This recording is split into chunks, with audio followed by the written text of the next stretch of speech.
Hi! Welcome to my vlog! Ang video ko for today ay comparison ng Non-Opti-Pro versus Nido Junior na parehas na pang 1 to 3 years old.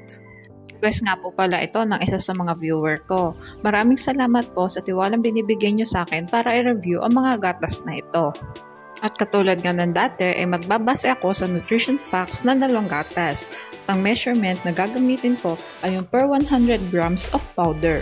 Simulan na natin sa energy, protein, fat, linoleic acid, arachidonic acid, and fibers, lamang ang NAN. Samantalang lamang naman ang nido sa linolenic acid, DHA, and carbohydrates. Ngunit wala itong arachidonic acid and fibers at pantay naman ng dalawang gatas sa lactose. Lamang ang NAN sa first category. Sa vitamins naman, lamang ang nido sa vitamin A, vitamin D, vitamin E, vitamin C, vitamin B1, and vitamin B2. Ngunit pantay ang dalawang gatas sa vitamin K. Sa niacin, vitamin B6, folic acid, vitamin B12, and biotin, lamang ang nido. Ngunit pantay naman ang dalawang gatas sa pantothenic acid. Lamang ang nido sa vitamins. Dito naman tayo sa minerals. Sa sodium, potassium, calcium, phosphorus, and magnesium, lamang ang nido. Samantalang lamang naman ang NAN sa iron at pantay ang dalawang gatas sa chloride.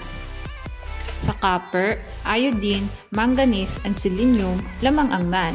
Samantalang lamang naman ang nido sa zinc, ngunit wala itong copper at manganese. Lamang ang NAN sa minerals.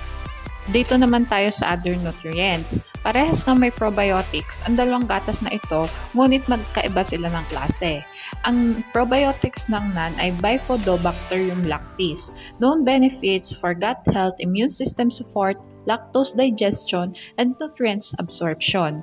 Samantalang ang nido naman ay Lactobacillus rhamnosus, known benefits for gut health, immune system support, skin health, mental health, and women's health. At para sa last part ng vlog ko ay yung price ng dalawang gatas. Paalala guys, pwede mag-iba ang presyo ng dalawang gatas na ito depende kung saan store nyo sila titingnan. Bale, yung presyo nga ng dalawang gatas na ito ay sa Lazada ko kinuha. Na sa parehas ng bigat na 2.4 kg ay makikita natin na mas mahal ang Non-Opti-Pro ng 242 pesos compare sa nido. At ito na nga yung summary ng vlog ko today. Sa first category and minerals, lamang ang NAN. Sa vitamins, lamang naman ang nido. Samantalang tayo naman ang dalawang gatas sa other nutrients. At mas affordable ang nido compare sa NAN. Basta lagi nating tatandaan, pumili ng gatas na hiyang sa bata. Mahalagang paalala, breast milk is the best milk for babies. Okay, hanggang dito na lang po ang vlog ko. Sana ay nagustuhan nyo. Thanks for watching. Please like and subscribe for more videos.